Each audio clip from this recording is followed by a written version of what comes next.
All right, they just gave me the cue that we can get started. So I would tell you, first of all, you should look around the room because every time I speak at an event, the room is filled. It's completely filled every time, wall to wall. And yet, when I decided to speak on this topic, I heard from everybody, nobody's going to come to the session. I said, I'm not a vendor, so I don't care. I don't care if they come to the session. But it's important to me to be able to stand up in our industry and say that we can make a change. And if women don't step forward and mentor other women and share success stories, none of us will ever get ahead, right? So I looked around the room this morning and I thought, wow, that's crazy. All these sessions that are choices, and when we talk about women getting ahead in the business, it's such a finicky subject. I wondered how many men would attend this session because I thought if I was a man in this business and a woman who was a social influencer on the rise was talking about something, I would want to be present. So mad props to the one or two gentlemen that decided to come to the session today. I want to start out today by talking to you guys a little bit about what it's like to be a woman in the business. And I think we all know that we face some challenges. But it doesn't have to mean that we have to have a hate fest with the men or anything like that, because changing a culture requires everybody to participate across the board. Okay? So I do love my boys in the business, but I'd love to see all you ladies getting farther and farther ahead, and that's important to me. I'm going to start out by showing you guys a quick video, and I'll apologize up front for the videos not playing in the slides. It's just something that happens. Okay. Now, some of you may have seen this video already. It was played during the Super Bowl, and I thought it had an extremely powerful message. And that we have a tendency in society to say things like, oh, she fights like a girl. What does that mean? Like, that's an insult to women, or she does that like a girl. And we've made it okay. And there's at some point during the transition between being a young girl and being a woman where we feel like it's all right to start to say that. And it's not. And we don't have to stand up. And I'll tell you, I'm all about women empowerment. I'm not a feminist, mostly because I can't commit to that kind of time requirement. But I'm not. And so I think these messages can be shared. And I think the importance of them can be felt. And that message can be put out into the world. And it doesn't have to be a hateful thing. So Always came up with this Super Bowl commercial. And they featured little girls. And they featured women and men. And they put everybody in a room for an entire day. And then they came up with a 1-minute clip about it. So I'm going to pull this up for you guys and show you real quick, if it's going to allow me to do it, since it's not showing on the screen currently. Tell me what it looks like to run like a girl. We'll listen to it. Here. Show me what it looks like to fight like a girl. Now throw like a girl. Aww. So do you think you just insulted your sister? No. I mean, yeah. So since you can't see this while they're talking, because this is what happens to me a lot. My name is Dakota. They asked them to run like a girl, and they asked little boys, and little boys were like, you know, this is how a girl runs. They said, throw like a girl. Like a girl. And they're like this. Fight like a girl. They put women in this video. They put women in this video, our age, across the board. And when they put the women in the video, they did the same thing. That's a powerful statement.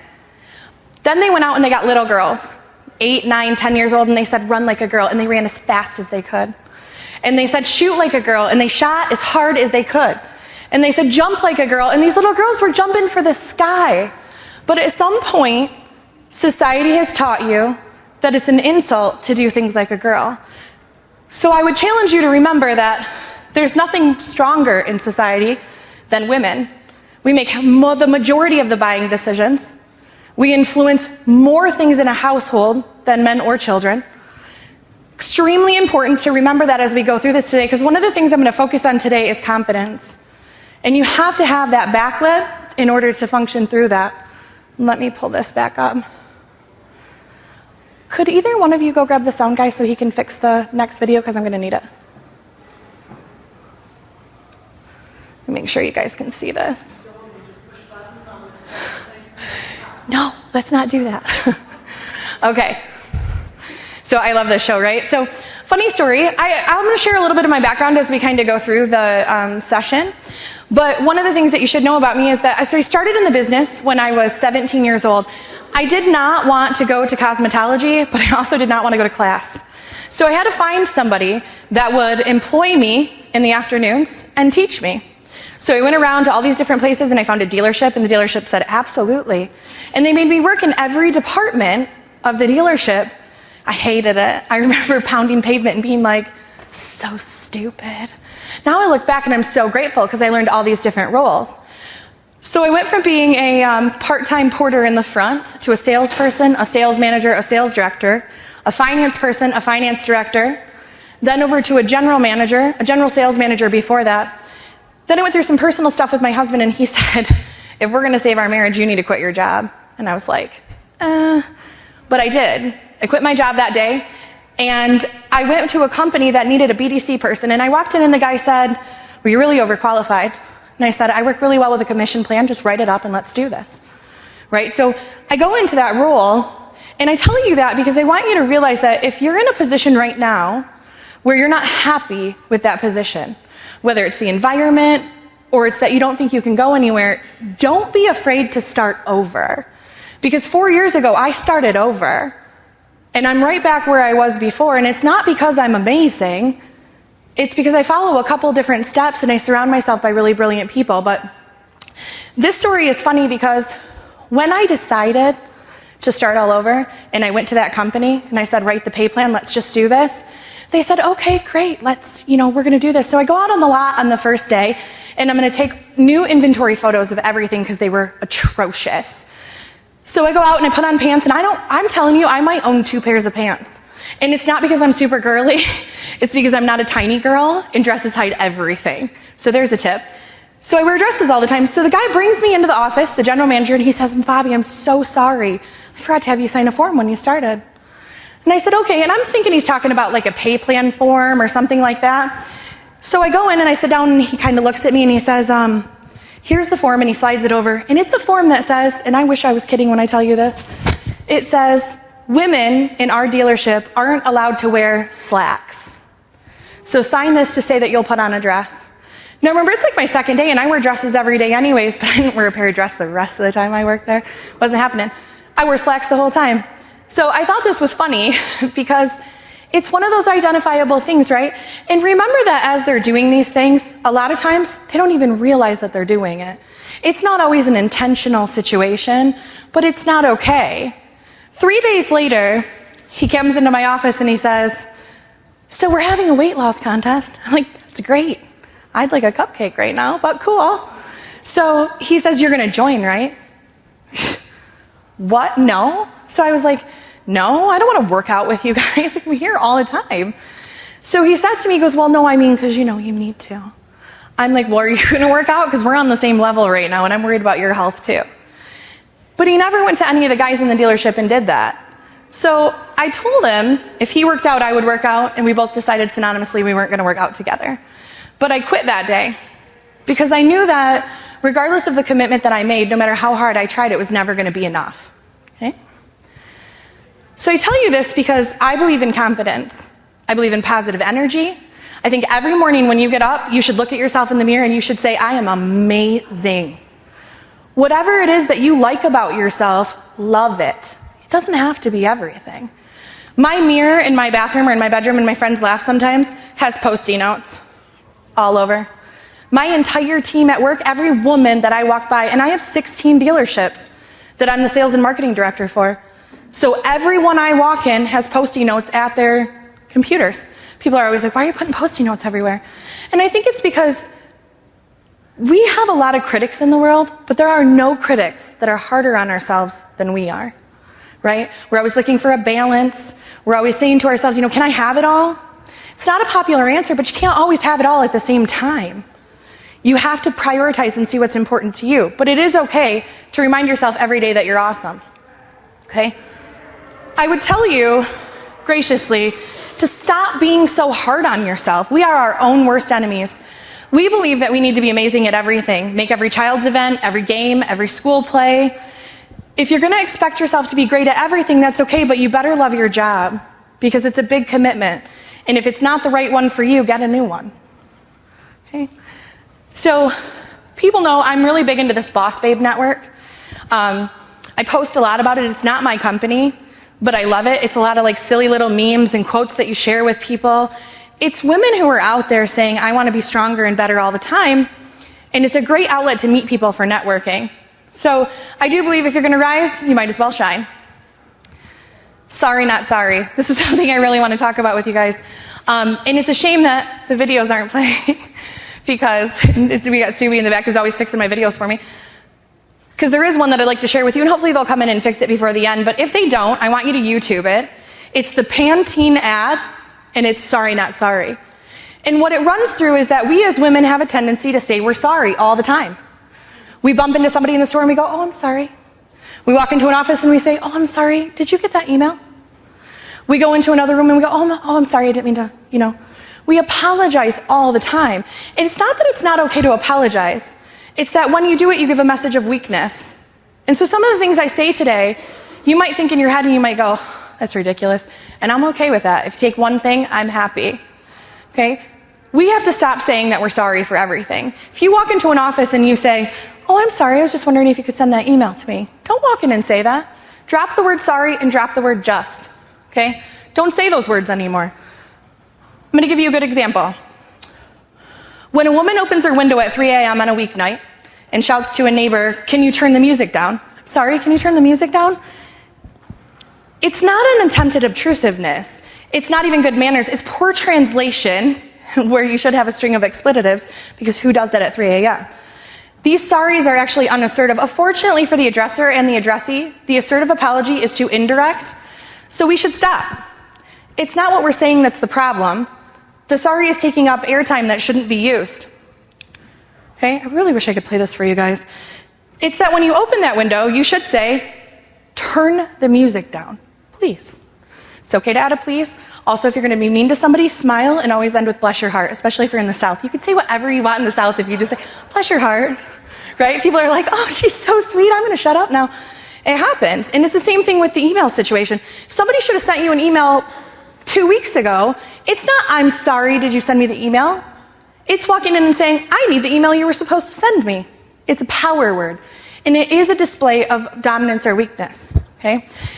Second thing is, I want you to drop the word just from your vocabulary. How many of you say this? Oh, I was just wondering what you were doing today. Oh, I was just checking in to see if you could send that to me. Oh, I was just seeing what our total goals are for the month. Just as a filler word, it's also a weakness word. Okay? It's what happens when you say that as a problem. It's the same thing as so. And I'm guilty of so. I say it all the time. I think it's a Michigan thing.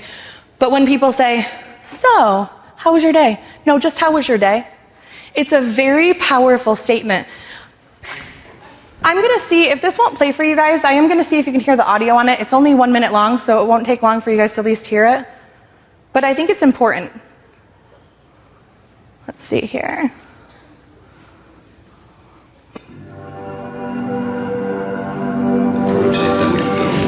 Sorry, can I ask a stupid question?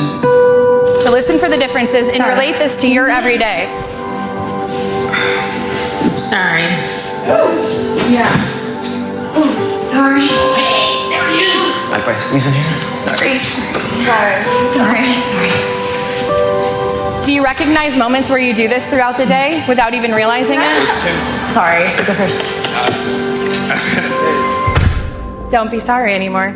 Listen to these same women in the same situations. It's going to flip for you. Same message, stronger. I have a question. Why don't we go back to the original thing that we did? Morning. Is that a minute? Sorry, not sorry. Sorry, not sorry.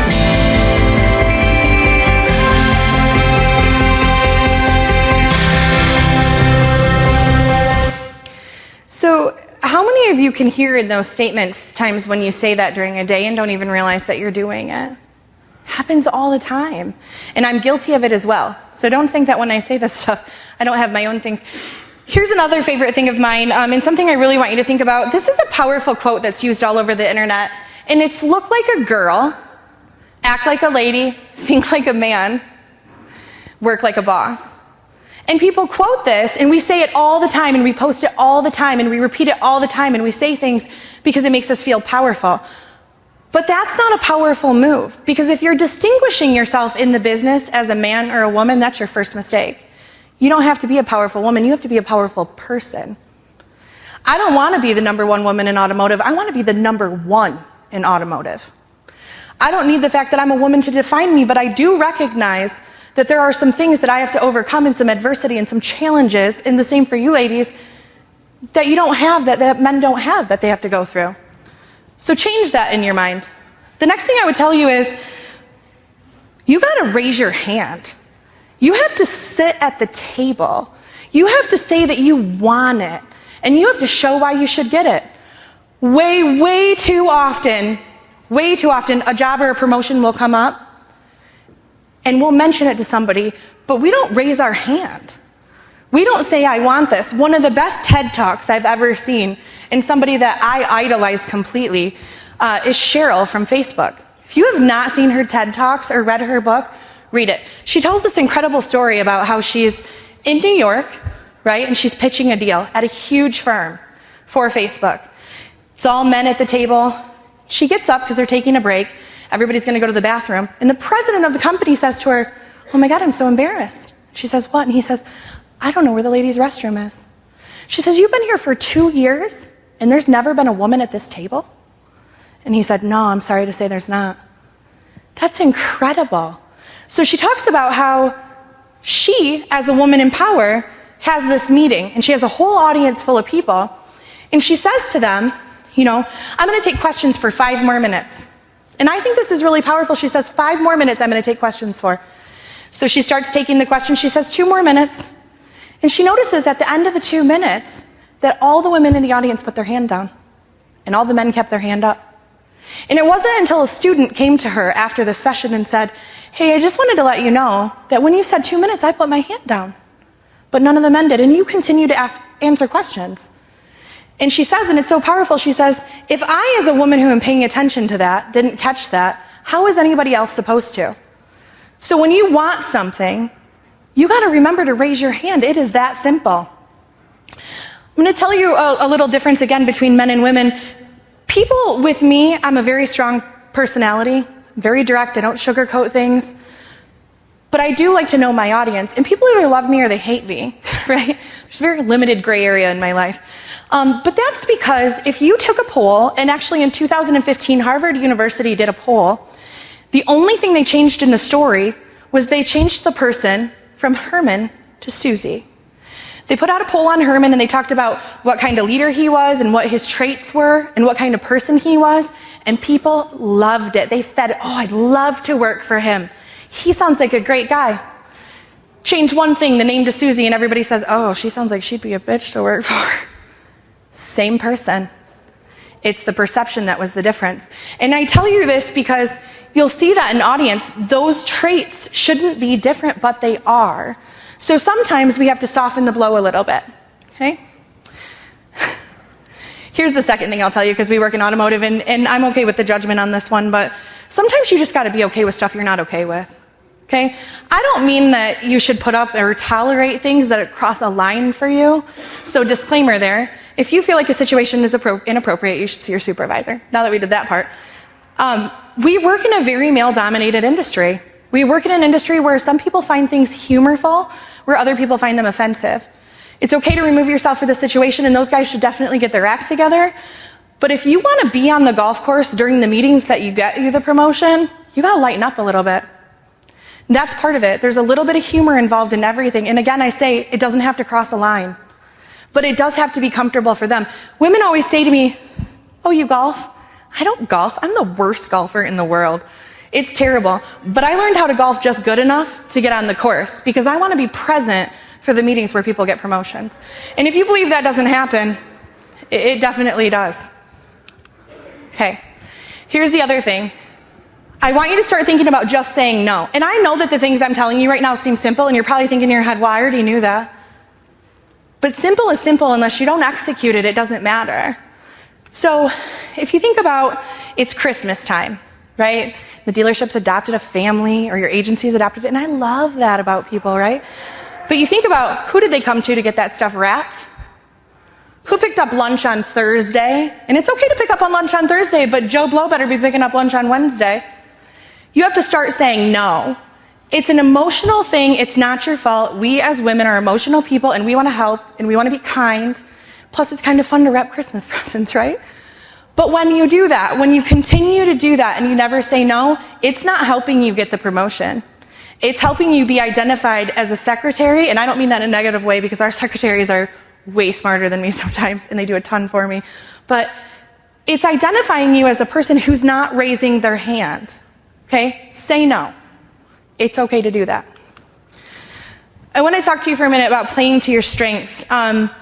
As much as I joke and I say I'm overdosed on confidence, and I usually am, I know that I'm not great at everything in life, and that's the key to this. You have to know what you're good at and what you're not, and don't lie to yourself. If you're not good at it, find somebody who is. Hire people you don't like. Because when you like the people that you hire, they're typically like you. Take yourself out of your comfort zone in situations like that. Work next to people you don't like. Challenge yourself to make a new friend that you didn't really like. I'm going to share with you a quick story. And I think this is funnier than she does. But in the front of the class talking right now is my best friend. We call her my hashtag vain chick. She's super supportive. She should be in another session learning right now, but she's here. Yeah, I did. That's why you're on here. So, but I tell you this because she used to work in my market, and I hated her. She killed it. I think I'm really good at a lot of things in life, but there's a lot of things I'm not that she is. And she was kicking my ass in my market. So I'm like, she needs a new resume. So I took a little trip to her LinkedIn page. I'm not saying you should do this. I'm telling you this is a weakness of mine. And I made her a new resume. And I sent it out everywhere. Now, the recruiter that ended up calling her probably didn't get her resume from me. I'm not sure. But on her own merit, she's wicked brilliant. And so she took this new job an hour outside of my market. It was beautiful. They haven't been able to replace her since. It's the kind of stuff that I do. But what I learned was, once I got to know her, we're not the same. My strengths are her weaknesses, and her strengths are mine. So I found a mentor, I found a best friend, I found a person who I never would have walked up to and challenged to be a part of things with me because we were so different. So I say to you to challenge that and find somebody who challenges you. When I talk about your strengths, I want you guys to think about what's called a SWOT analysis. And it's typically used for businesses, but it's a really good way to determine what your strengths are. How you do this is you just quick Google SWOT analysis. And what it's going to do for you is it's going to give you 4 core things about yourself, and you're going to be honest with yourself. Don't do it around other people. Probably do it when you're drinking. That's probably a better choice. It's a little more comfortable that way. But it identifies for you areas where you have the improvement and where you're losing things versus where you don't. And don't look at positions that you're not right for because it's a promotion. I always tell people that I mentor, and I tell my teenage daughter this very same thing. Everything in life is only hard until it's easy. That's why we practice. Nothing's really that difficult. You just have to practice it. The other part of it is we shouldn't ever be making permanent decisions for temporary problems. If you want the title or you want the office and you want it because you want it, then you should raise your hand. If you want it because it's a stepping stone, raise your hand. Suck it up for a while and do it. But if you want it for the wrong reason, if you want it because it seems like it will be fun, or if you're like, man, they make a lot of money, that's great, but it doesn't stick, and you will burn out because you are not only working every day, you're fighting an industry. You're fighting adversity every day on those things. So I want you to really keep that in mind and do this SWOT analysis. So I'd like everybody to shut your eyes for just a minute. It's 2 seconds. We're going to play this game. If you don't shut your eyes, I'm going to make you come on stage and sing I'm a Little Teapot. And I specialize in making people do things they don't want to do.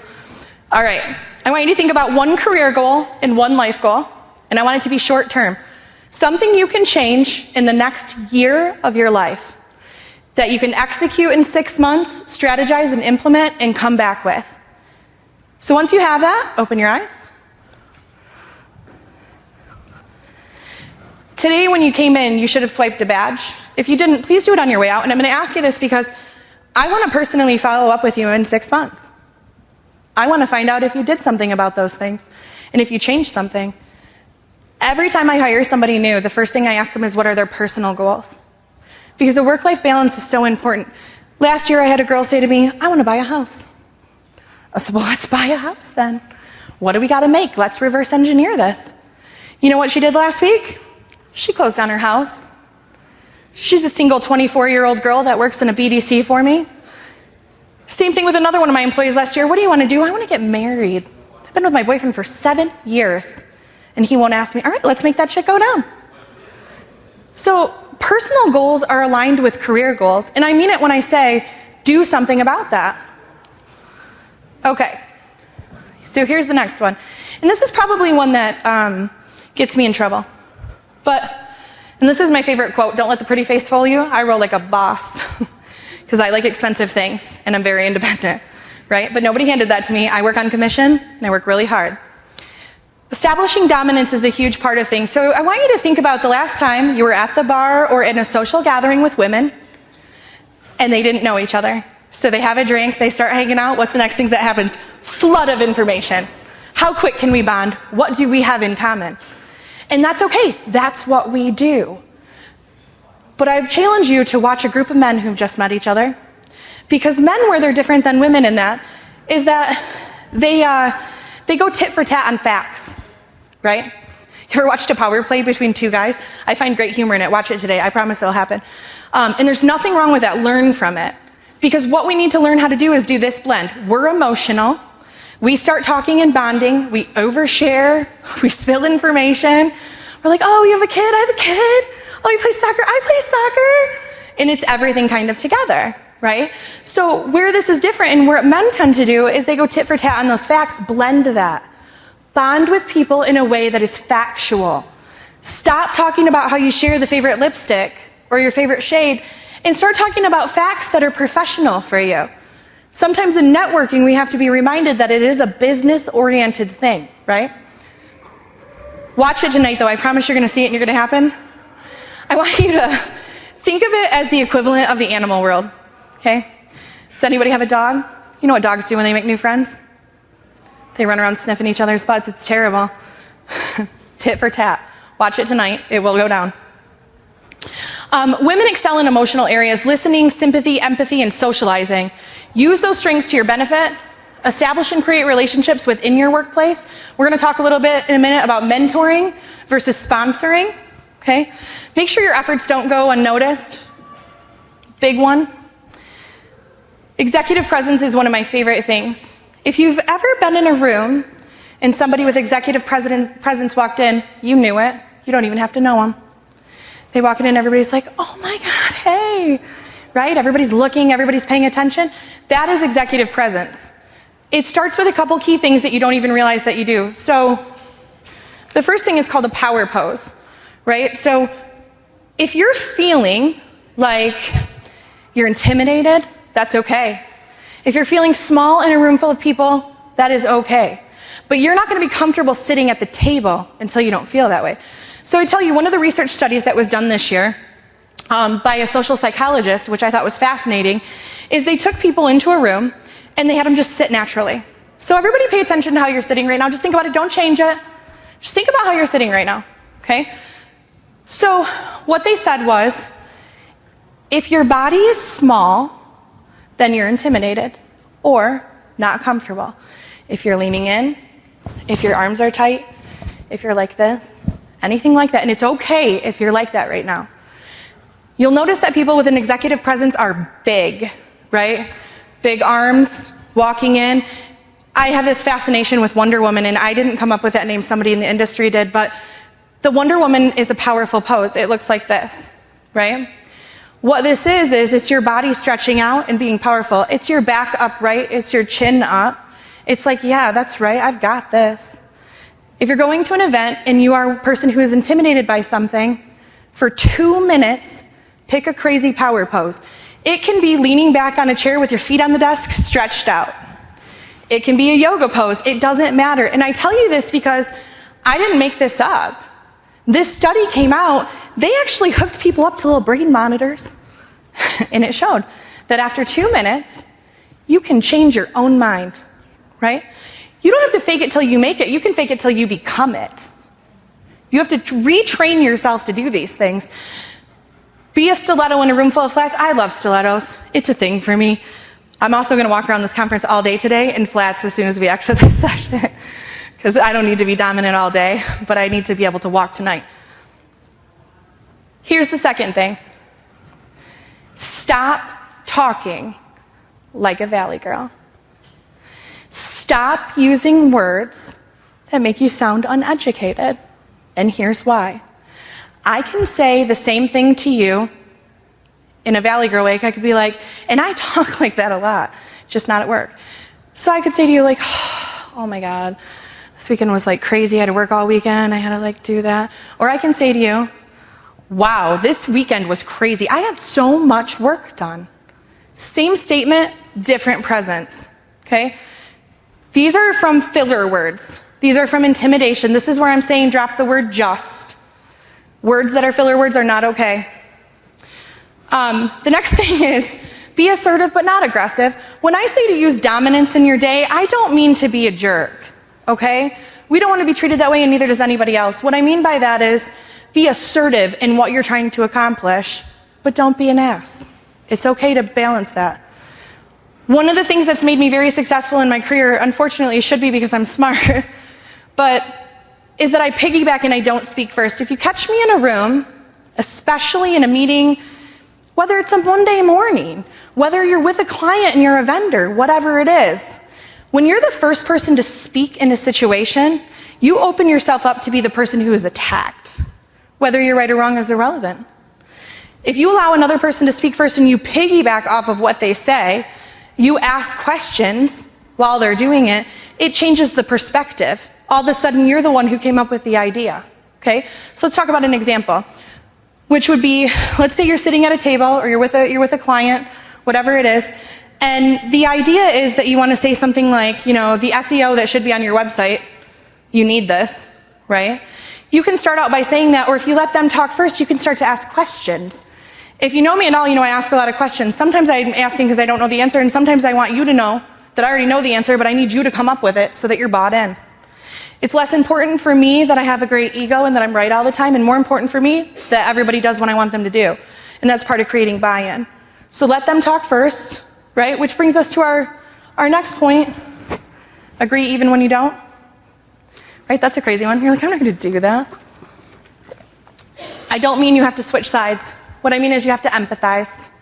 So when somebody says something dumb to me, instead of me going, that's really dumb, I say something back to them like, wow, so I can appreciate, why do you think that? Giving them a chance to explain. I don't listen to reply, I listen to listen. So then I might say to them, okay, well, what do you think about if you did this? I didn't just come up with it, that was my point the whole time, but I want them to say it. They will recognize that it came from you, I promise. In their head, they will know that it was your idea. But what will happen, and this is men or women, it doesn't matter. What will happen is, all of a sudden, you're brilliant. Like, oh, yeah. People like to feel good. People who know how to do well with people make other people feel good, right? We compliment. Always using we call it the compliment sandwich, right? If I'm going to say something that I think needs to be changed, like I might say to Jennifer, I might say, I love your hair. Did you get that spreadsheet done? You did such a good job on that. Hey, line A with the question mark, the formula. What do you think about if we changed that to blah, blah, blah, blah, blah? Okay, great. Hey, keep up the good work. And I walk out. Jennifer's like a whiz with formulas, so that's just funny. But the reason that worked, and Jennifer will change the formula, is because I recognized in a responsive, timely manner the effort that is put in. I recognized what she was trying to do, and I didn't attack what I didn't like about it. I asked the question so she could come up with the answer, and then I walked away with a warm and fuzzy feeling, right? You're doing a great job, but it will change that behavior. That's why when we're talking to people or we're working our way up in this business, in any business really, don't make statements, ask questions. It is a powerful, small change you can make in your day. At some point today, try it. Like when somebody says something that you're like, change your face real quick. Change the channel in your head and change your face. and ask the question in a way that will make them respond the way that you wanted to say to them in the first place. Okay? I'm going to talk to you about networking. I've been coming to conferences for years and years and years. The most powerful thing I ever decided to do was network. I used to be the girl that came to the conference and went upstairs and worked all night because I'm a bit of a workaholic. But I used to do that, and then I realized I was missing out on meeting the most important people in our business. The social influencers, the people who are building products, the people who are working on the ground every day in a dealership, and I wasn't taking the time to learn from them.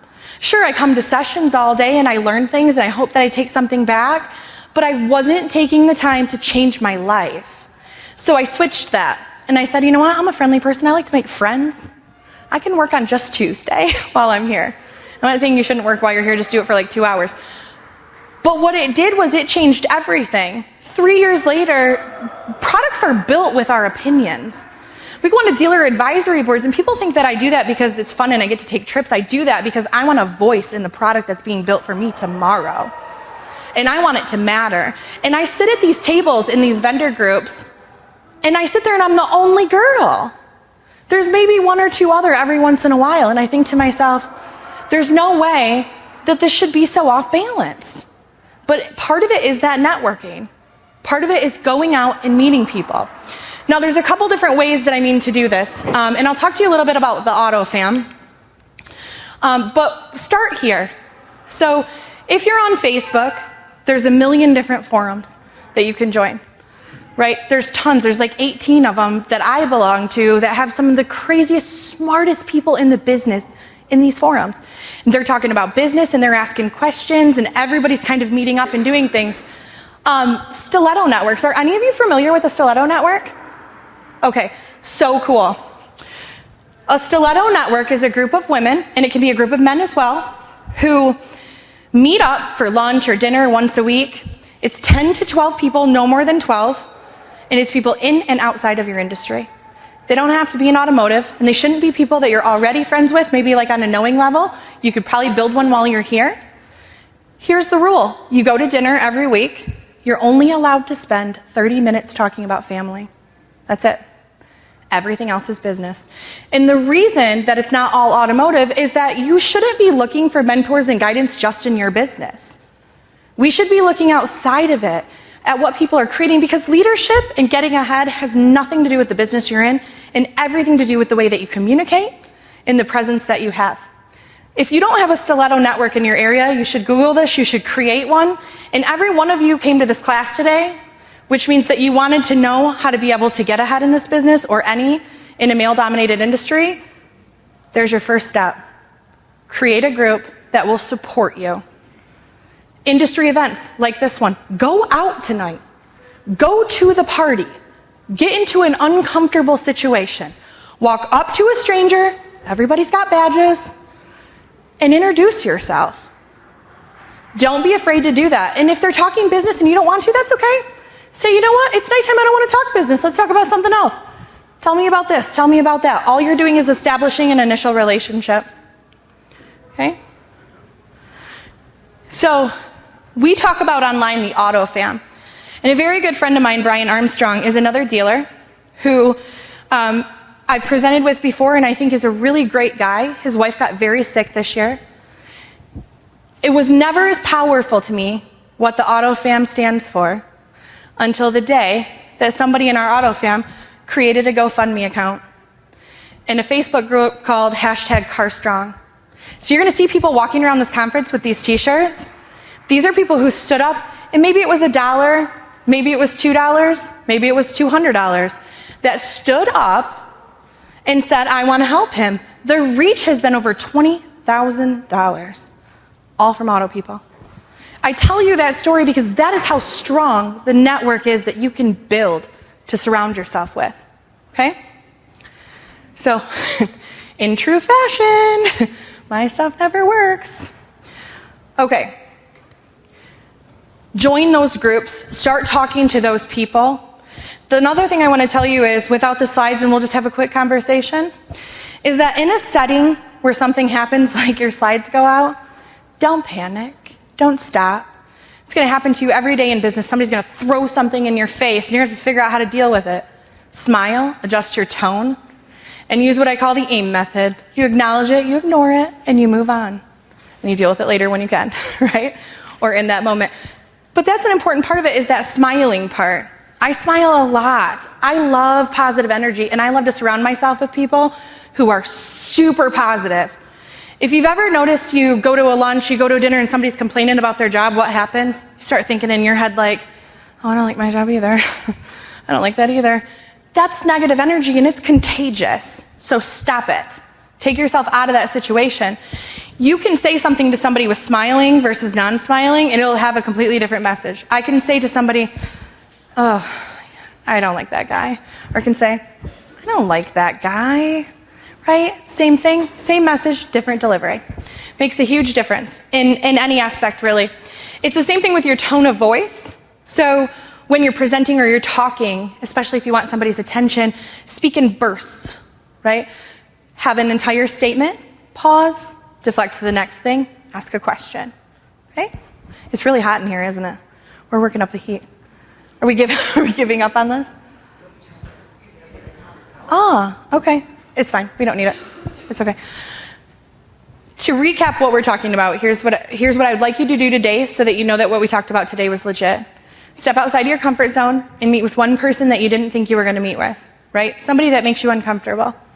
When you talk to them and they're going to say something you're not going to like because we just decided somebody you're not really comfortable with, ask the questions, pause.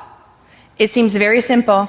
But if you want to be a strong, powerful person in this business or any other business, you have to demonstrate that presence. It's such a big aspect of it. Okay? Don't forget about the Stiletto Networks.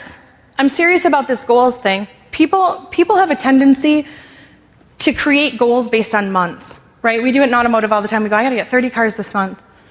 I gotta have a $265 car payment. Do you get paid monthly? You don't.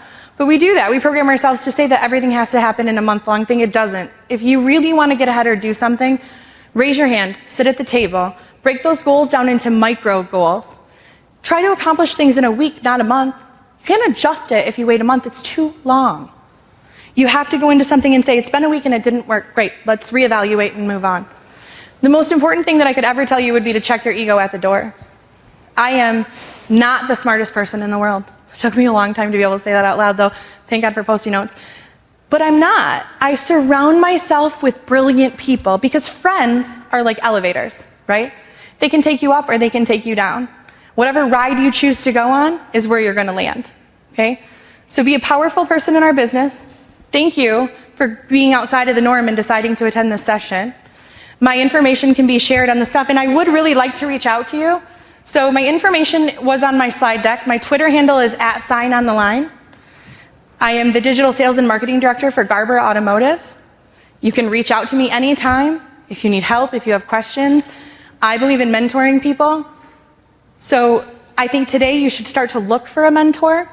And one of those things that you're going to say is, and we'll wrap this up after this, is don't walk up to somebody and say, hey, you want to be my mentor? Because that's weird, right? It's awkward. Instead, walk up and start a conversation. Find somebody you're uncomfortable with. Mentors should not sugarcoat things for you. They should praise you in public and they should criticize you in private. They should back you 100% of the time when they see you publicly. And in private, they should be comfortable saying, what were you thinking?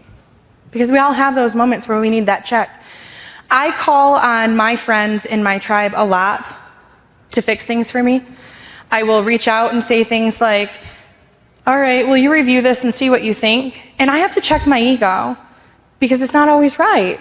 I have to have people who say to me, you really shouldn't do that, or what were you thinking? And you need that too. The second part of that is the sponsor part. So a mentor and a sponsor are different. A sponsor is somebody within your own company that believes in you and that will back you and that will help you grow. And if you don't have that, it's the most important thing that you can have, because you have to be your own cheerleader a lot, but you do need somebody behind you saying, oh yeah, did you think about her for that? Oh yeah, did you think about this? So a mentor and a sponsor are very different. Mentors, sponsors, and networking.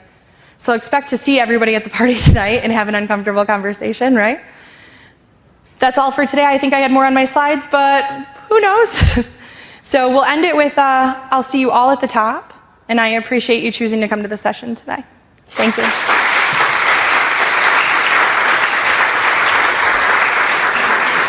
Okay. I will take some questions.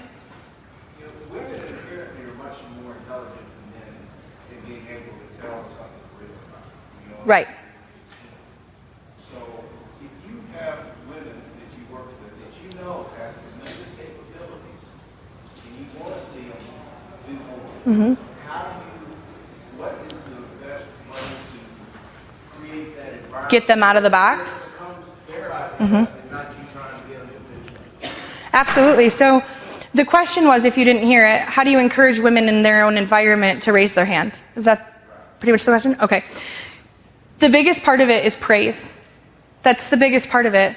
It's saying to somebody, you did a good job. We joke and we say like, oh, millennials, they need a pat on the back. Oh, they need a trophy.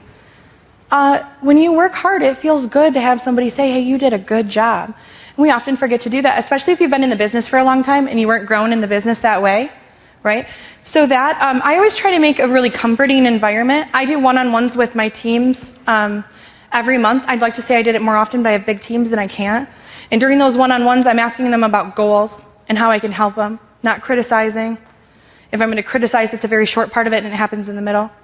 I think that the easiest way to let women know that, and men too, to let anybody know in a business that they need to raise their hand is to make them comfortable, because that's the hardest part about it. Yeah. And women are good at seeing if somebody is being dishonest or, and customers love women.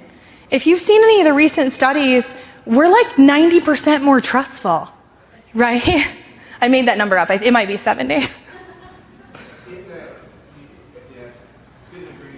Yeah.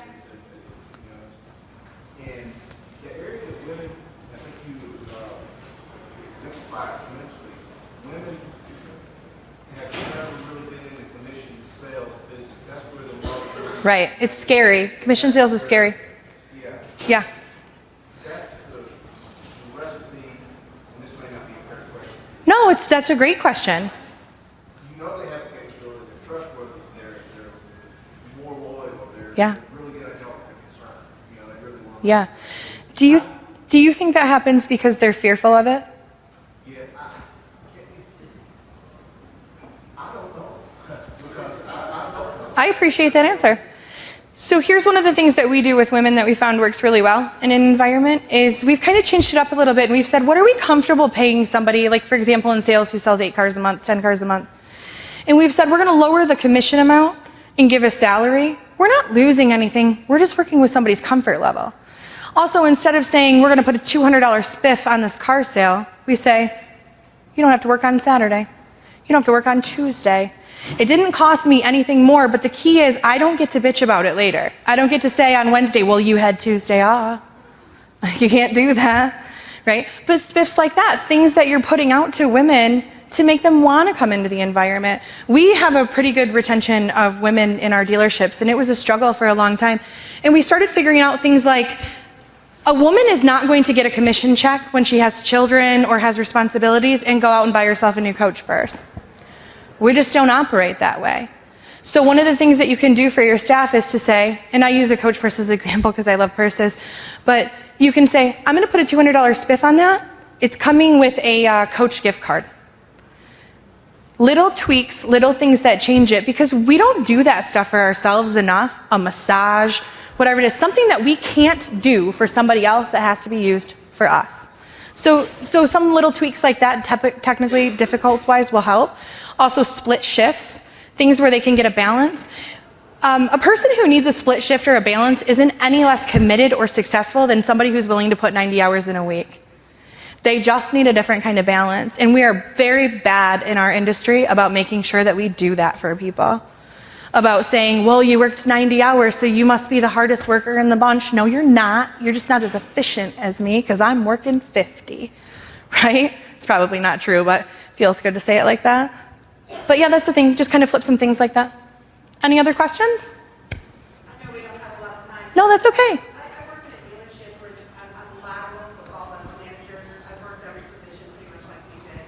And I'm an assertive person, and I don't really fear anybody, except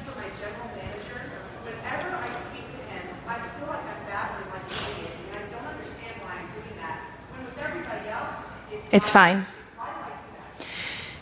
So when you're engaged in things with him, how long have you been there? Oh, you've been there for 6 years? Okay. Is he the kind of guy that is intimidating to the other salespeople? No. To other guys? Do you have any other women on your floor? No. Okay.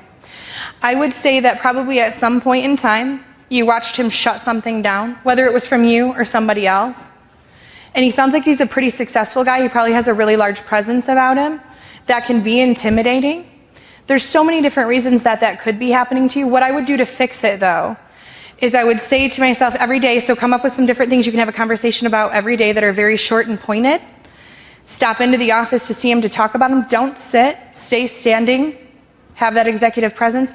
Have a brief conversation, exit. Every day, make that a little bit stronger. It takes 21 days to form a habit. It takes about 15 days to overcome the intimidations of somebody else's presence. Okay? Yeah, you're welcome. Definitely. Anybody else? All right. You guys are going to miss your next session if you don't get moving, so I don't want to hold you.